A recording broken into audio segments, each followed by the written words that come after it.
अगुल्हास current दक्षिण Africa के पूर्वी तट के साथ साथ बहती है। यह दुनिया की सबसे शक्तिशाली समुद्री धारा है। 1991 में ओशियान्स करंट 40 नॉट की तेज हवाओं, 9 मीटर ऊंची लहरों, खराब रखरखाव और गलत फैसलों के सामने हार जाता है। ओशियान्स फ्रांसीसी निर्मित ग्रीक स्वामित्व वाला क्रूज जहाज था। यह जहाज मूल रूप से जुलाई 1952 में जीन लेबूर के नाम से फॉक्स शांतियर दे ला गुएरॉन, बोर्डो में लॉन्च किया गया था, जो मसाजेरी मैरीटाइम के लिए बनाए गए 4 बहन जहाजों में से आखिरी था। अगर आप बता सकें कि मैंने फ्रेंच नाम कैसे गलत बोले तो कमेंट्स में बताएं।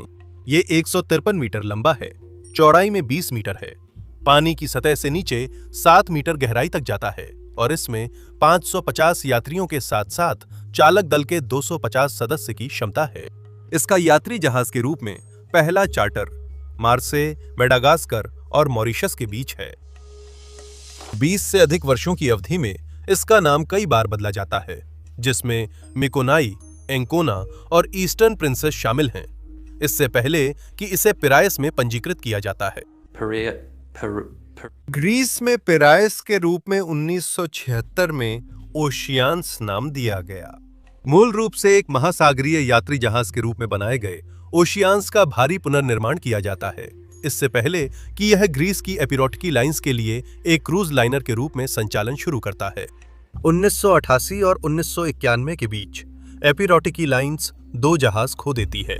मुख्य जहाज पेगासस में आग लगती है और वो उथले पानी में डूब जाता है, जबकि मोटर जहाज जुपिटर एक मालवाहक से टकराकर 82 मीटर गहरे पानी में डूबता है, जिससे 4 लोगों की मौत हो जाती है। 1991 में ओशियान्स को दक्षिण अफ्रीका के जोहान्सबर्ग की TFC टूर्स द्वारा 8 महीने के सीजन के लिए चार्टर किया जाता है। जहाज करीब 40 साल पुराना है और इसमें घिसावट नजर आती है।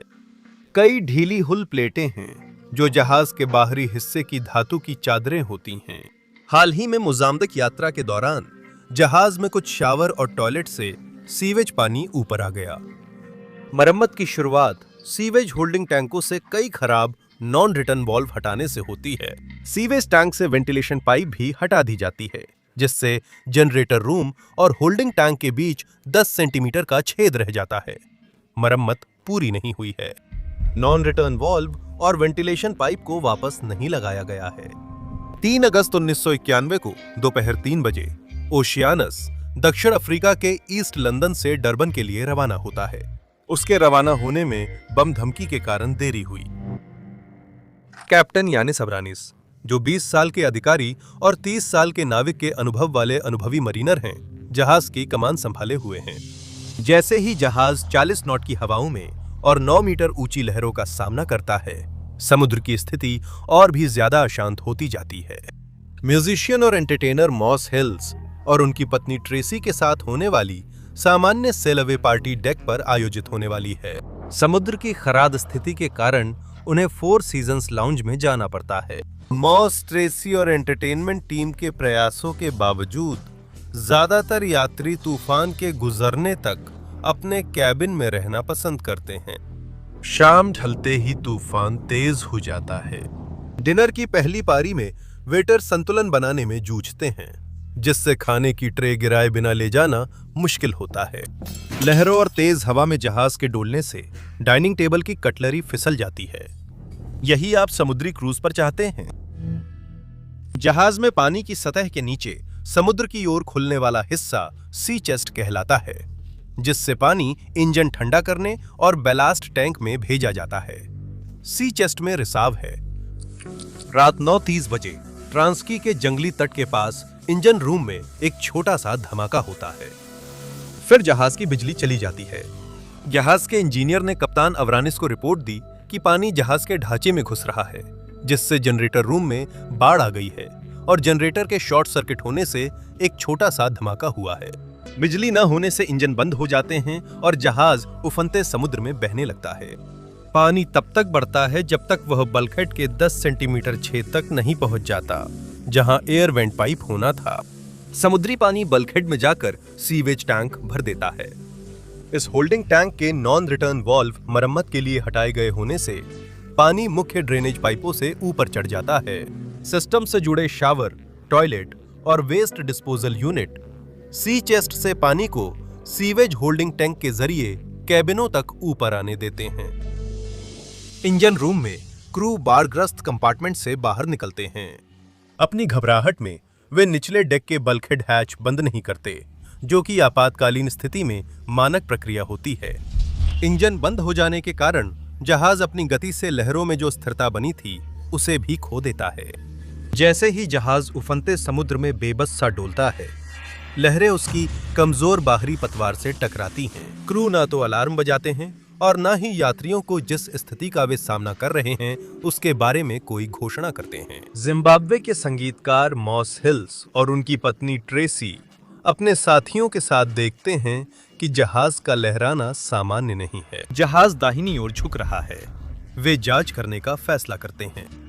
जब वे डेक के नीचे जाते हैं तो पाते हैं कि पानी कैबिनों और रास्तों में भरता जा रहा है। ओशियान्स डूब रहा है। लॉरेन बेट्स, क्रूज डायरेक्टर, बताती हैं कि कप्तान ने क्रू को जहाज छोड़ने का आदेश दिया है। क्रू लाइफ बोट्स की ओर बढ़ते हैं और जहाज छोड़ने लगते हैं। वे उपलब्ध यात्रियों को सवार कर लेते हैं, लेकिन भागने से पहले लाइफ बोट्स पूरी तरह नहीं भरते। वे लाइफ बोट्स की रस्सियां काटने से पहले उन्हें पूरा नहीं भरते। मॉस और ट्रेसी वक्त जाया किए बिना हर लाइफ बोट में अधिकतम 90 यात्रियों के साथ बाकी लाइफ बोट्स लॉन्च करने लगते हैं। लाइफ बोट के इंजन स्टार्ट नहीं होते, इसलिए वे धारा, हवा और लहरों के साथ बहने लगते हैं। जैसे जैसे जहाज दाहिनी ओर ज्यादा झुकता है, लाइफ बोट्स लॉन्च करना बेहद खतरनाक हो जाता है। लगभग 220 लोग डूबते जहाज पर ही रह जाते हैं। मॉस हिल्स और कई यात्री ब्रिज की ओर जाते हैं ताकि ऐसे क्रू मेंबर मिल सकें जो निकासी में मदद कर सकें। ब्रिज पर कोई नहीं है। मॉस रेडियो से आपात संदेश भेजते हैं। कंटेनर जहाज नेड लॉयड मॉरिशस के कप्तान डेटमार मेडेकॉल का जवाब देते हैं। मॉस स्थिति समझाते हैं कि वो जहाज पर गिटारिस्ट हैं और क्रू ब्रिज पर मौजूद नहीं है। थोड़ी देर के लिए इस चौंका देने वाली अयोग्यता को समझने के बाद कप्तान डेटमार मॉस को स्थिति संभालने के लिए जानकारी देना शुरू करते हैं। इसके बाद वह ओशियान्स के निर्देशांक भेजते हैं, आसपास के जहाजों से मदद मांगते हैं और स्थिति दक्षिण अफ्रीकी अधिकारियों को बताते हैं। दक्षिण अफ्रीकी नौसेना और दक्षिण अफ्रीकी वायुसेना खोज और बचाव अभियान में सहायता के लिए 16 हेलीकॉप्टर भेजती हैं। इन हेलीकॉप्टरों को यात्रियों और चालक दल को वाइल्ड कोस्ट पर कॉफी बे से 6 मील दक्षिण स्थित हेवन और होल इन द वॉल की बस्तियों तक एयरलिफ्ट करने का कार्य सौंपा गया है। कैप्टन डेटमार नेडलॉयड मॉरिशस पर लाइफ बोट्स और चालक दल को यात्रियों को जहाज पर लेने के लिए तैनात करते हैं।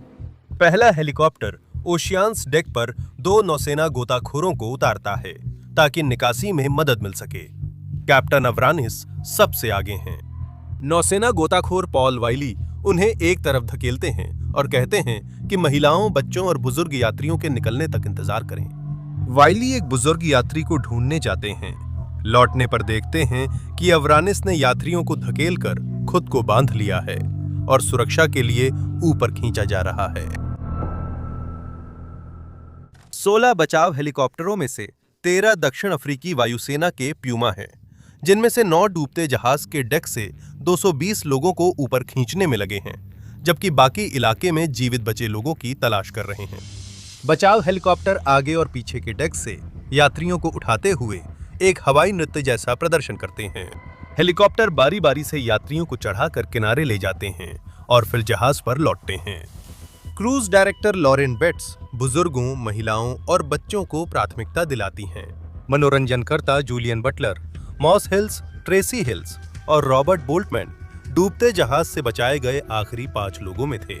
7 घंटे के बचाव अभियान के दौरान बोट पर मौजूद सभी 581 लोग सुरक्षित किनारे पर पहुंच जाते हैं। अगले दिन दोपहर 3:30 बजे ओशियान्स एक तरफ झुकने लगता है और उसका पिछला हिस्सा ऊपर उठ जाता है। नौका का अगला हिस्सा 90 मीटर गहरे रेतीले समुद्र तल से टकराता है। पिछला हिस्सा 60 मीटर से ज्यादा पानी के ऊपर रहता है। कुछ मिनट बाद जहाज धीरे धीरे पानी की सतह के नीचे चला जाता है। ओशियान्स अपने स्टारबोर्ड साइड पर आकर रुकता है। उसकी नोक समुद्र की ओर होती है। कैप्टन अवरानिस चर्चा में आ जाते हैं। कोस्टा कॉन्कोर्डिया के कप्तान की तरह अवरानिस जहाज छोड़ देते हैं, जबकि सैकड़ों यात्री बचाव का इंतजार करते हैं और सिर्फ मनोरंजन करता ही निकासी में मदद करते हैं। वह अपने कार्यों का बचाव करते हैं, कहते हैं कि बचाव प्रयास संगठित करने और हेलीकॉप्टर से निगरानी के लिए जल्दी जहाज छोड़ा था।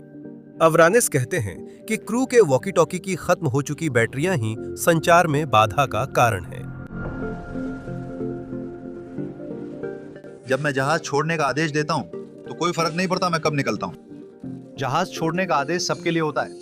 अगर कुछ लोग रुकना चाहते हैं तो वे रुक सकते हैं। उनकी सफाई के बावजूद मीडिया उन्हें कमान संभालते समय गैर पेशेवर व्यवहार का उदाहरण बताती है। 1992 में कप्तान अवरानिस और अन्य अधिकारियों को एक ग्रीक जांच समिति द्वारा संकट के दौरान यात्रियों की मदद किए बिना जहाज छोड़ने के लिए लापरवाही का दोषी पाया गया। अवरानिस को कोई जेल नहीं होती और उनके नियोक्ता एपिरोटिकी लाइंस उन्हें रिटायरमेंट तक एक फेरी की कमान सौंप देते हैं।